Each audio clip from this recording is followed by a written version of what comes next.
want to come to church and I want to sit on the pew and I just want to sit there every Sunday and listen to a sermon. I don't want to do anything else, God. Stop pulling me. Stop. And you're just sitting there, shaking, ready to go. But you won't let it. You've told God, take your finger off the trigger, God, I got this. And you'll never reach your target. You'll never reach what it is that God wants for you if you never let Him stretch you to your max and release you. Here I am to worship. Here I am to bow down. Here I am to say that you're my God. You're altogether lovely, altogether worthy, altogether wonderful to me. Welcome to Westside Emmanuel Baptist Church, the church that loves God and loves people. We're in the heart of Bogalusa with Bogalusa on our heart. We look forward to you joining us in person sometime soon as we worship the Lord together. Upon that cross, holy is the Lord, holy is the Lord, God Almighty. The earth is filled with His glory. Holy is the Lord, God Almighty. The earth is filled with His glory. God, you reign. God, you reign. Forever and ever. God, you reign. Lifted up, defeated the grave. Raised to life, our God is able. In His name we overcome. For the Lord, our God is able. Sing it out. And I will call upon your name and keep my eyes above the waves. When oceans rise, my soul will rest in your embrace. For I am yours, and you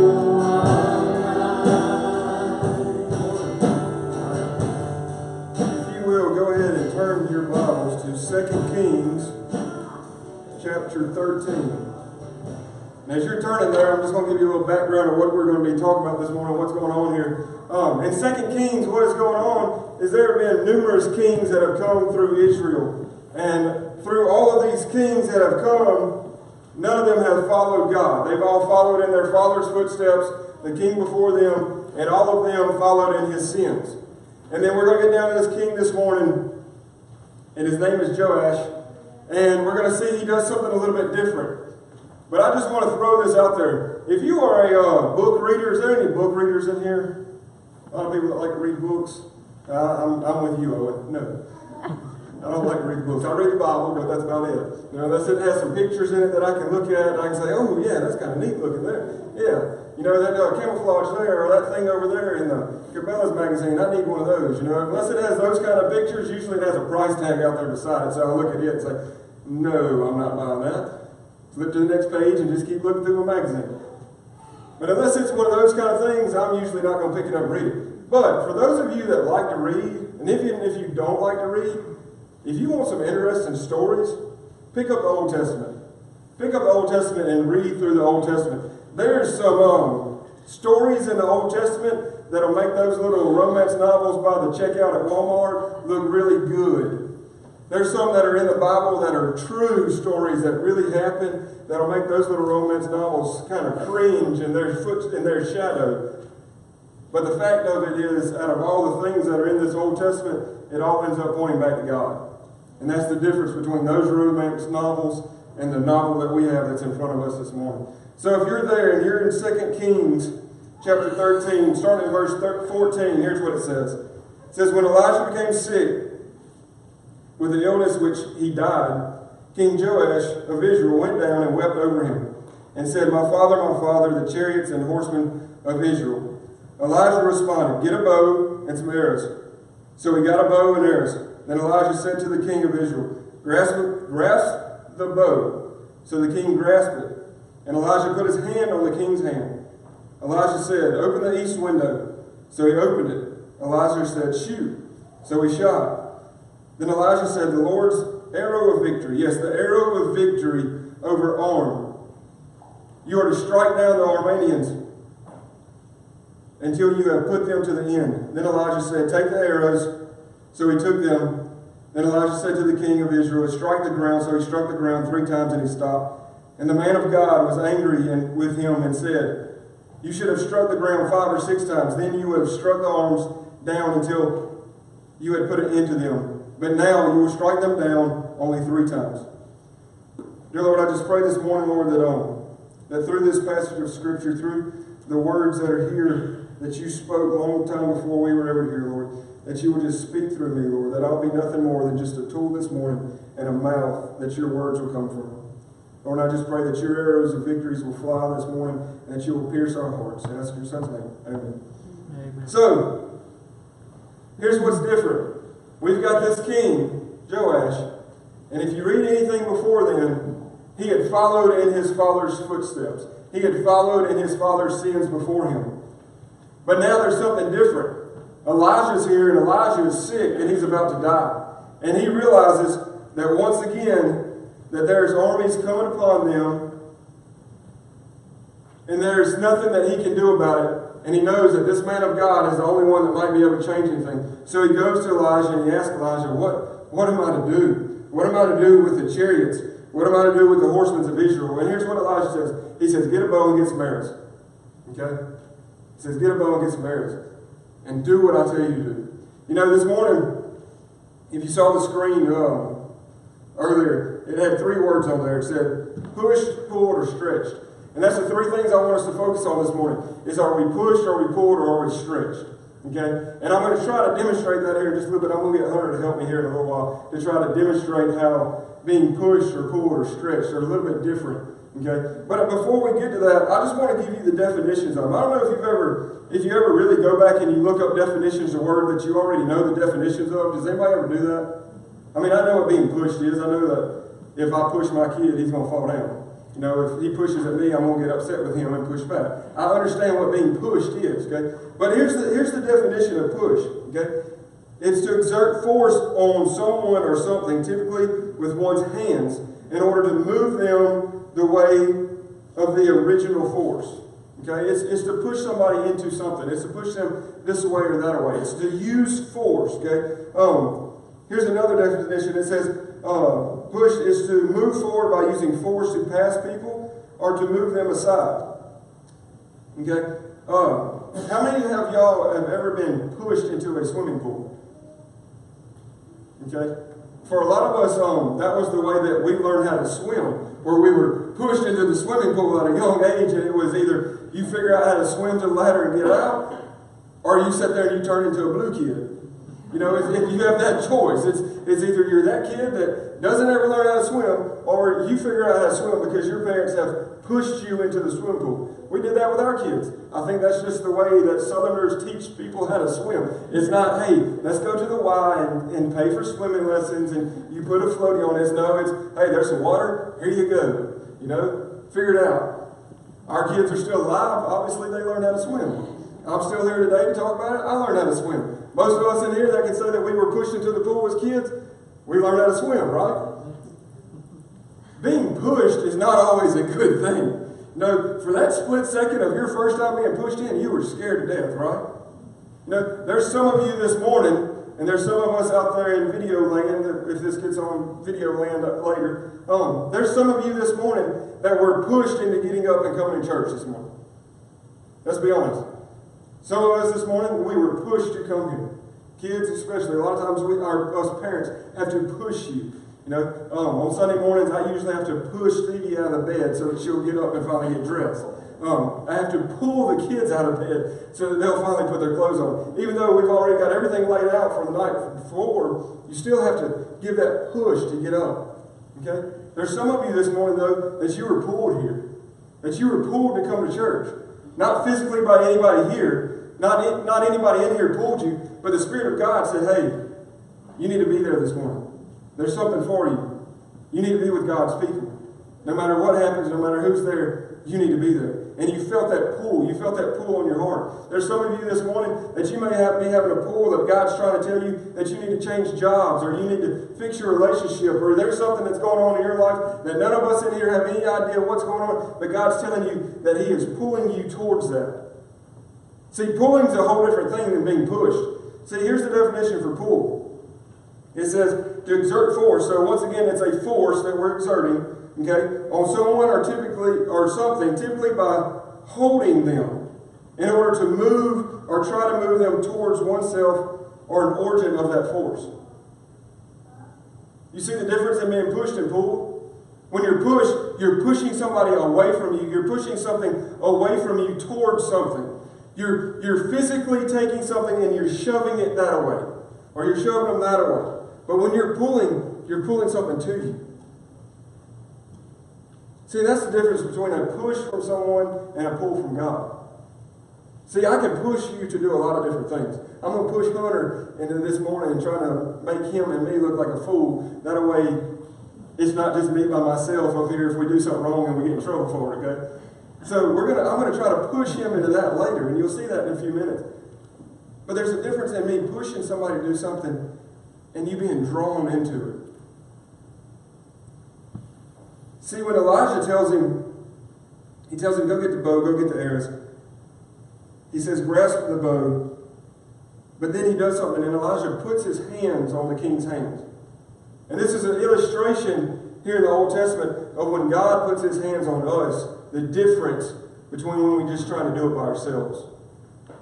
See, when God puts His hand, and through Elijah, He uses Elijah's hands as His own, and He puts His hand on him, and when He shoots, when He does what He's being told to do, when God is telling him what to do, and he follows the directions, when he shoots the arrow, it's not just an arrow being shot into no man's land, it's the arrow of victory. And he can see the victory that's coming. He knows that there's victory in this arrow. It's God's victory in his arrow. But later on, when He tells him, take the arrows, beat them on the ground, he takes them and he follows for only a little while. And when he stops doing what he's been told to do, you see everything comes crashing down. And you see Elijah tells him, he says, look, he said, I didn't tell you to stop. I didn't want you to stop there. You know, I pushed you into doing this, and I thought maybe that God would continue to pull you, but you just quit. You quit doing what God was calling you to do. You quit doing what you were being told to do. You quit doing what God was calling you out of, and instead of continuing to do what it is and continue to serving Him, you stop halfway through. And now because you've stopped halfway through, you're only going to be able to defeat them for so long, and then they're going to come back after you. See, that's what happens with us in our Christian lives. That's why when you see young people come to Christ, when you see old people come to Christ, and they're a new baby, and they're getting pushed into something new. They're getting shoved out there into this world that they're no longer fighting against each other, but they're fighting against these spiritual battles, and they're just shoved off into it. And they've got the pull of God that's pulling them, but a lot of times that pull, we quit reaching for it. We quit longing for it. We quit feeling that tugging because we stop doing what God calls us to do. We stop following God's footsteps. We stop reading His Bible. We stop going to church. We stop doing the things that He calls us to do from the beginning of the relationship, which is to follow Him in everything. Not just parts of us. In everything He calls us to follow Him. And instead of just giving it all and feeling that pull and letting Him pull every bit of what we have into Him, we stop. And we quit following Him. We quit listening for Him. We quit reading our Bible. We quit following who He is. And halfway through, we start getting defeated. And we start letting the world come back in. And they start pushing us in a direction that's not anything towards God, but it's every bit away from Him. See, God pulls you to Him. He's never going to push you away. But the world will push you and push you and push you until you are so far away from God that you can't even feel a pull anymore. And it's because we stop listening. We stop doing what He's calling us to do. We stop feeling that tug. And we say, no, I'm cutting this off. I don't want this anymore.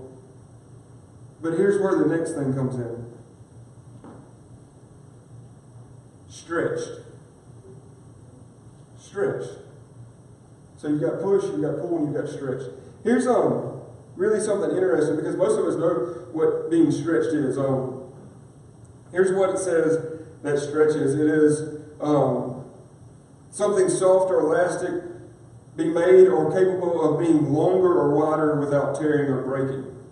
Okay, so piece of elastic, you stretch elastic. Some people have like these kind of pants that are stretchy pants, the best things ever invented. They've got elastic like sewn into the blue jeans, so when you bend, you don't feel like, you can actually bend and squat down. You can work in blue jeans and not feel like you're just contracted anymore. They're so elastic in these things, so it's like stretchy pants. Really great things that they finally came up with and invented for guys that are like me, that don't want to have to wear baggy pants all the time because you have big legs, but you can finally get in something this thing just stretches over you. Pretty neat. But so something that is stretchable. But here's another definition, two more definitions I want you to listen to, because these are some that we usually don't listen to. Stretch is to cause someone to make maximum use of their talents or abilities. Okay? To cause someone to make maximum use of their talents or abilities. Here's another one. Is to adapt or extend the scope of something in a way that exceeds a reasonable or acceptable limit. Have you ever been stretched? Have you ever been just stretched to your max? Now, I don't really physically mean like somebody grabbed hold of you and stretched you. They used to do that back in the day. They had them tables that they tie folks up on, pull the wheel, and whoop, there you go. It was everything. Not real good to be stretched that way. But have you ever been emotionally, spiritually just stretched?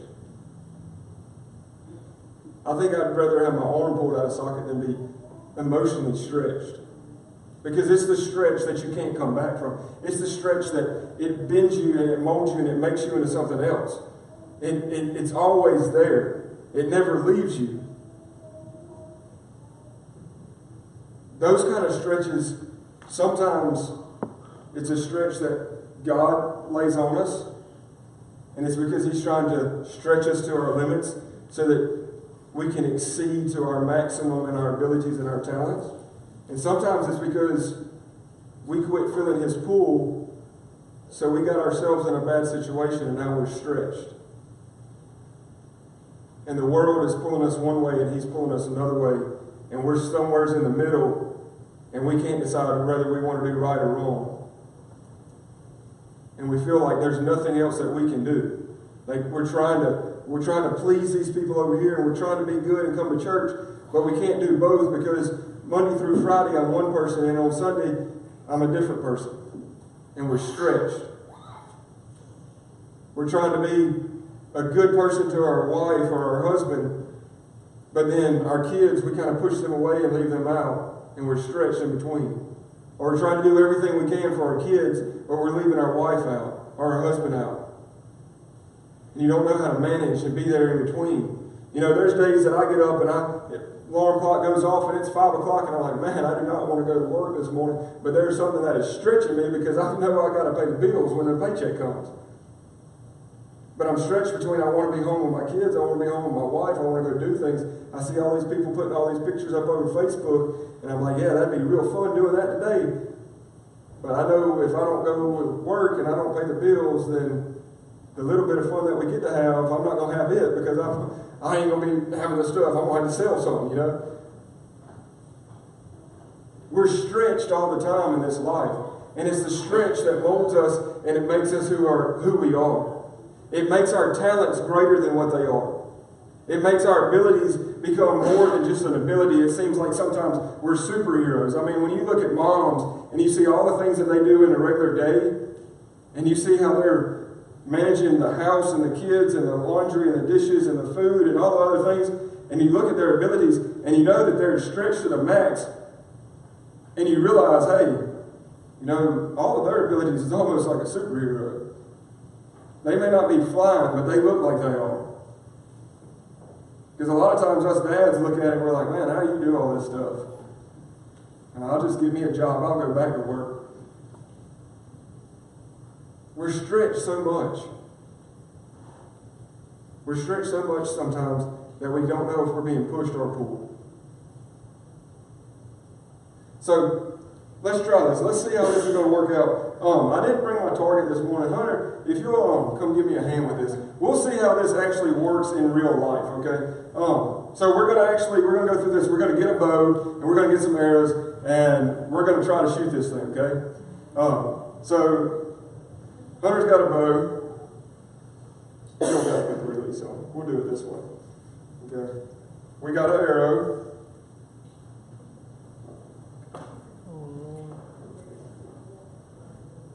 How about you go on that side? Now, me and Hunter's talk about this a little bit. You know, me and him talk about hunting, fishing, stuff all the time. But I don't know how this is going to work out. So what you're going to do, Hunter, is you're going to push that arrow into that chair. I'm going to push the thing, Hunter. You put your hand out and give it a good push. Now, Hunter's a little tired this morning. He's slipping sliding all day yesterday. So give it one more. See if it'll sling off of it. See, it just doesn't work, does it?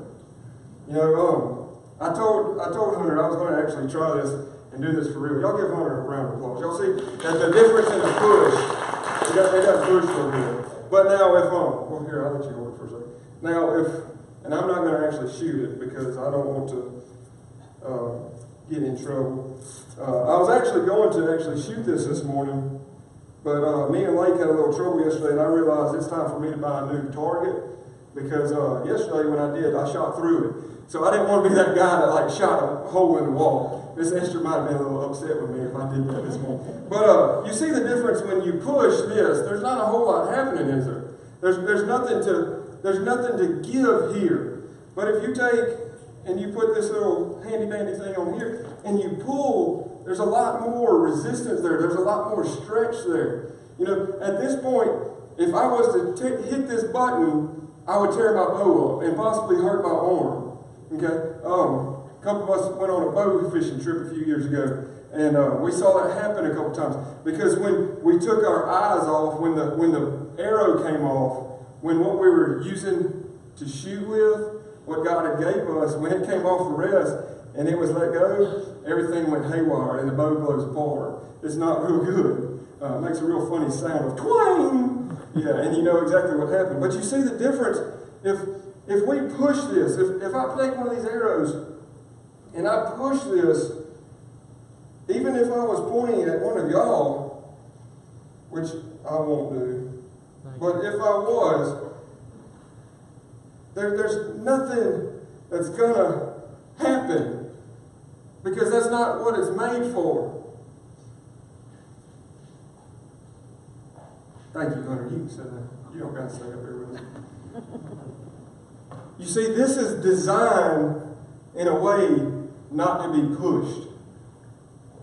It's designed to be pulled. We're the exact same way as people. We are not designed to be pushed into doing things. We're not designed to be shoved around and pushed around and be made to go to church. We're not designed to be made to be a Sunday school teacher. We're not designed to be made to help with VBS or to made to love kids or to made to love our wives or whatever it is. We're not designed to be pushed into doing things. We're supposed to be pulled. See, God pulls every one of us in a different way. He pulls me for one thing. He pulls Waylon for another. He pulls Hunter for something else. And He draws us to that. And while He's drawing us there, what He's doing the whole time is He's taking us and He's stretching us to our max. And when we are at our max, we are at our full potential. And when we reach that full potential, everything that's in front of us is nothing but victory for Him. See, because if there was an arrow on here and there was a target, then my goal at that point would no longer be to just hang on to everything. My goal at that point would be to hit the target, right? It wouldn't be just sit there and hold that thing back as long as I can. Our goal, God's goal in our life, is not to take us and stretch us to our max and leave us standing there. That's not what His goal is. Because I promise you, there's a lot of big guys in here, and at some point, if you continue to hold that bow back, what's going to happen? You're going to get tired, you're going to get shaky, and you're going to get worn. And before long, your aim is going to be off, you're not going to be on target, and you're just going to be shooting off into nothingness. Because you no longer let God take you from your max and let Him use you the way you're supposed to be used, the way He's drawing you to be used. Instead, you've got to that point you said, oh God, this is as far as I want to go. I don't want to do anything else. I don't want to be a missionary. I don't want to be a school teacher. I don't want to be a Sunday school teacher. I don't want to help with VBS. I just want to come to church and I want to sit on the pew and I just want to sit there every Sunday and listen to a sermon. I don't want to do anything else, God. Stop pulling me. Stop. And you're just sitting there, shaking, ready to go. But you won't let it. You've told God, take your finger off the trigger, God, I got this. And you'll never reach your target. You'll never reach what it is that God wants for you if you never let Him stretch you to your max and release you. Amen. It doesn't do any good for Him to stretch you if you don't ever follow what it is that He's pulling you towards. The whole point in pulling a bow back is so that you pull it back, you stretch it to its max so that you can hit a target. The same thing goes with us in our lives. Is God is using us. He's using us as a tool that He is drawing us back. He's drawing us to Him so that we can reach our full potential. And on the way, the stretch sometimes is terrible. Sometimes the stretch hurts. Sometimes it leaves marks on us. Sometimes it's not a stretch that God even did to us. It's a stretch that we did to ourselves. Take Jonah, for instance. God called Jonah. He said, Jonah, I want you to go to Nineveh. I want you to preach. I want you to tell these people about me. And in the middle of the stretch, and instead of just going, okay, God, I'll be drawn towards you. I'll do what you want me to do. He said, no, I'm going to run away from you. I'm going to stretch myself as thin as I can and as far away from you as I can. And I'm going to go get on this boat. And in the middle of doing that, instead of him just going and doing what God pulled him to do, what God was drawing him to do, he gets swallowed up by a fish in a big old storm. But in every bit of that, you see God the whole time. I mean, there's probably none of us that in here really want to be swallowed by a fish. But if it's be swallowed by a fish or get thrown overboard in a storm and drown and die, I'm going to take the fish. God provided for him.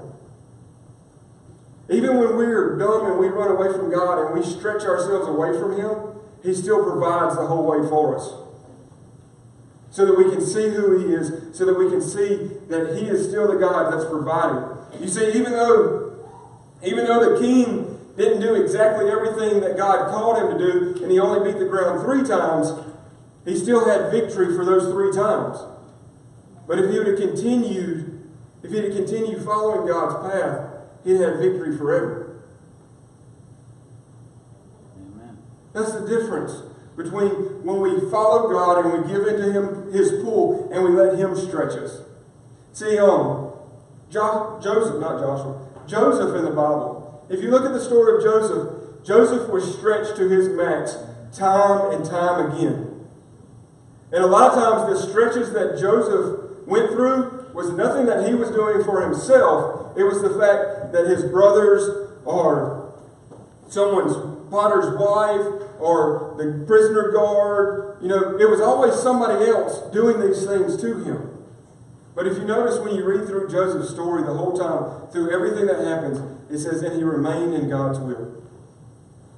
Joseph was striving to follow God. He was striving to do what God called him to do. And he remained in God's will. But there was things in life that got in the way. His brothers threw him in a ditch. They sold him off into slavery. From slavery, he became the head of a house. He became the top guy in the house. But Potiphar's wife just couldn't stand it. And she wanted him. And instead of falling into that, instead of falling into adultery with her, he ran away from her. And because he ran away from her, he gets thrown into prison. While he's in prison, he tells a dream to one of the guys, his cellmates, and the cellmate forgets about him. He gets out of jail, but the cellmate forgets about him for a few years. So here he is, has done nothing wrong whatsoever. He's standing in jail, and finally the king has a dream. The guy remembers, hey, that was a guy that I left in jail 2 years ago. He can tell you what your dream is. And instead of being mad at God, instead of being upset with what God's going on, God took and stretched him to his max, and the whole time he stayed in God's will. And by the end of it, by the end of Joseph's story, he doesn't look back on his life, he doesn't look back on everything and say, God, why did you make me go through all of these things? Why did I have to go through prison and slavery and this and that, and my brothers hating me? Why? Instead of him looking through all of that, he thanked God for what had happened in his life. Because he saw that him following God and him staying in God's will and him being drawn to God his entire life, it saved so many people. And it saved his brothers and his family, and he got to see them once again. See, he was stretched to his max so that his abilities would become as most as they could. What kind of abilities are you not letting God use today? What is it that God is trying to stretch in you right now? What is it that God has put in front of you that he is trying to get you to your maximum strength so that you can do what it is that he's got in mind for you?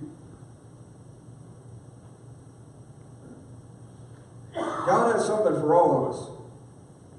So are you letting the world push you into doing what is pushing you away from God? Or are you allowing God to pull you? Are you allowing him to draw you back so that he can stretch you, so that he can mold you, so that he can make you into something? See, in Psalms 55:22, it says, cast your burdens on the Lord, and he will sustain you. He will never allow the righteous to be shaken. See, a lot of times God puts stuff on us that we cannot handle. You know, a lot of people think that somewhere in the Bible it says that God will not ever give you anything that you cannot handle. Somewhere along the line, somebody made that into a verse. I don't know if it's in Micah 4:2 or what it may be.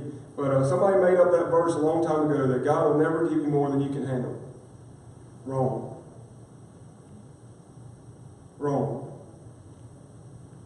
Because here's the fact. If you can handle it, you don't need God. God will give you more than you can handle. But there's nothing that he can't handle. That's the difference. Is that we may not be able to handle the stretch that he's putting on us, but with him, we can. By him, he can. He can hold us back. He can pull us back. He can stretch us until we feel like we're about to be torn apart and we have no idea what's going on and no clue why he's doing it. And then finally he releases and we hit our target and we realize the whole time, man, you had a plan, didn't you, God? You could see what was out in front of me even though I couldn't. You could see what was around the corner even though I couldn't. Me and Lake, we shot yesterday for a little while, and I only shot a couple times because I was having a little trouble with a target in mind. But he was out there shooting, and the first few times he shot, which has been a while since me and him shot, he kept missing the target. He kept missing the target. And he was getting a little frustrated with it. And I said, well, let's look and let's see what you're doing. You know, let's take a second back and let's figure out what's going on. There's a lot of mechanics that go to bows. If anybody in here ever shot bow hunted, deer hunter stuff, whatever, there's a lot of mechanics that go into it. I related it with him with pitching. We play baseball all the time, so pitching's the same way. There's a lot of mechanics that go to pitching so that you do the same repetitive motion over and over. Well, bow hunting's the same thing. When you bow hunt, you do the same thing every time. That way you look to get the same results. You would almost think that we're crazy, because if you're not changing your result, but you're doing the same thing, then that will qualify you as being crazy, right? Or insane. Isn't that the way it goes? Insane. Doing the same thing over and over and expecting to get a different result is being insane. Well, in bow hunting, you do the same thing over and over, expecting to get the same result. And if you're not getting the same result, then you're doing something wrong along the lines. So what he was doing was, when he would pull back, he would change his position every time of where he was. See, for me, when I pull my bow back, I stop behind my ear with I'm behind my ear with my trigger. I kiss it here in the button, and it comes across my nose. My arm's straight out. Well, Lake was getting to the point where he hadn't shot in a little while, and he would come across and he would move here, and then he would relax his arm. And when he would relax his arm, he would pull every time. Every time he pulled. See, it's fine mechanics that take to get the perfect shot. The same thing goes with us with God. Is there's fine-tuning things that we may think we're doing the same thing over and over. You know, I read my Bible every day, and I go to church on Sundays and Wednesdays, and I do the same things over and over. God, why are they so repetitive? Was because He's trying to fine-tune you. He's trying to show you that there's different things that you're changing just a little bit that He's not. He's always the same. He's doing the same thing over and over. He's always here. It's the things that we change. It's when we bring in whatever, we're not focusing on God Sunday morning. We're focusing on lunch or man, there's a football game on, or whatever it may be. And we're not doing the same thing. We're not allowing Him to use us. See, Lake finally got it yesterday. He finally, before we were over with, he finally realized, okay, I've got to have my arm straight. I've got to come to the same spot. And 3 shots in a row, bop, bop, bop, right there. You know, it takes a little time. It takes a little fine-tuning. But after a while, God molds us into what He wants us to be. Last thing this morning, we'll finish up. In 2 Corinthians 10, this is what Paul says. 2 Corinthians 10:3 says, "For although we live in the flesh, we do not wage war according to the flesh. Since the weapons of warfare are not of flesh, but are powerful through God for the demolition of the strongholds. We demolish arguments and every proud thing that is raised up against the knowledge of God, and we take every thought captive to obey Christ. And we are all ready to punish any disobedience once your obedience is complete." Look at what is obvious. If anyone is confident that he belongs to Christ, let him remind himself of this. Just as he belongs to Christ, so do we. Verse 6 says, we are ready to punish any disobedience once your obedience is complete. And that if you remain in Christ, remind yourself of this, that we also belong in Christ. See, the thing is, the war that we're fighting is not of this world. It's of a world that is far greater and far more powerful than we will ever be and will ever see. And the fact that God would choose us mere humans, us mere people, to help fight that war is something that we should be proud of. And if we don't start standing up and letting Him pull us to follow Him and be obedient to Him until our obedience is complete, then there's nothing we'll ever be able to do when someone disobeys. We must allow Christ to draw us to Him. And we've got to quit letting the world push us around and push us away from Him and push us further into things that have nothing to do with Him whatsoever. Because that's what they're trying to do. Through everything that we have, through everything that we see, through everything that goes on in this world right now, is the fact that they are pushing us and pushing us and pushing us further away from the truth, further away from who God really is. And a lot of us are not allowing God to pull us back, are not allowing Him to draw us to our max so that He can use us to get to His target. This life is not about us. This life is about Him and Him alone. And our goal in this life is to get to Him. But if we can't allow Him to pull us and draw us to Him while we're here, then how do you ever expect to get there in the end? When you hunt, when you fish, when you go out for playing golf or whatever it is, you have a target in mind always. You know what it is you're looking for. You know what it is you're trying to get. You don't shoot at something. If you're deer hunting, you don't shoot at the squirrels. If you're squirrel hunting, you don't shoot at the deer. If you're playing golf, you don't shoot for the water, you shoot for the hole.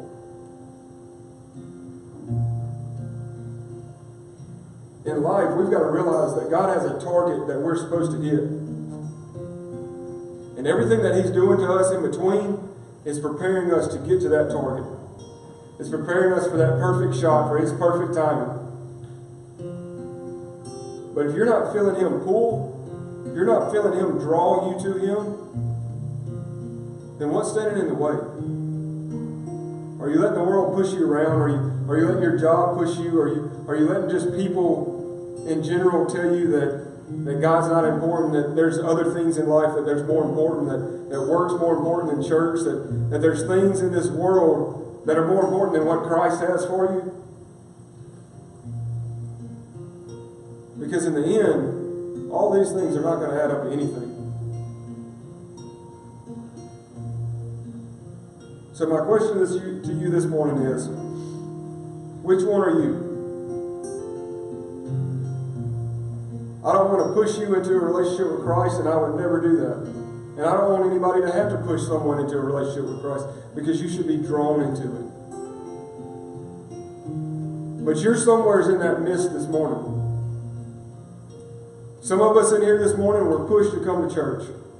And whoever pushed you to come to church, it was because they were pulled to do it.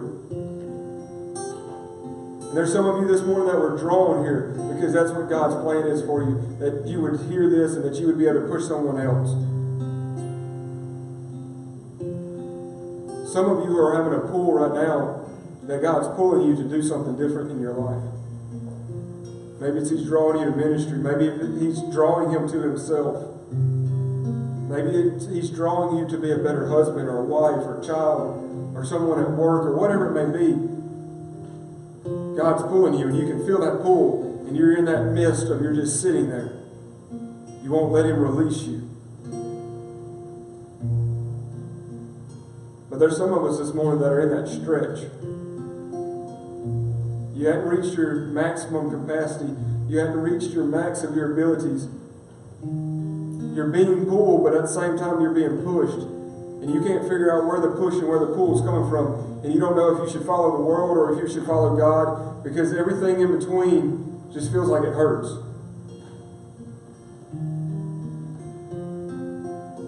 For those of you that are in that stretch, you need to realize God will stretch you to your max so that He can get all of the ability out of you that He sees fit. So that He can mold you and make you into who He wants you to be. But if you're stretching yourself, and whatever it is that's stretching you, you've got to quit doing it by yourself and let Him take hold of it. Because you can't handle it on your own. So who are you this morning? Are you the one that's pushed around? Or are you being pulled? Is God pulling you this morning to come back to Him? Or is there something that has got you so stretched right now that you need to come to God and say, God, I've just got to lay it down. I can't take this anymore. I'm stretched to my max and I need you to take hold of me. Dear Lord, we just... Friends, thank you for joining us today at Westside Emmanuel Baptist Church, the church that loves God and loves people. We hope you'll be able to join us this coming Sunday at 10:30 a.m. or 6 o'clock in the evening time. Wednesdays at 6 o'clock for our prayer service, and we also have youth and children's activities as well. We look forward to seeing you. Hope to meet you in person here in Bogalusa with Bogalusa on our heart. We hope to see you soon. And I need y'all to help me sing this. If tomorrow all the things were gone that I worked for all my life, if I had to start again with just my children and my wife, I thank the Lord above to be living here today, 'cause the flag still stands for freedom, and they can't take that away.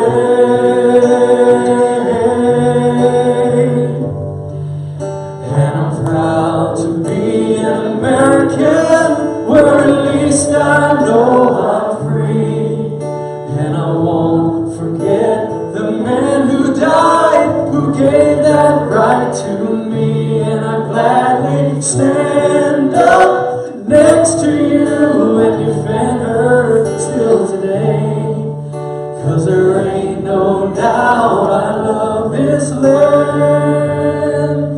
God bless the USA.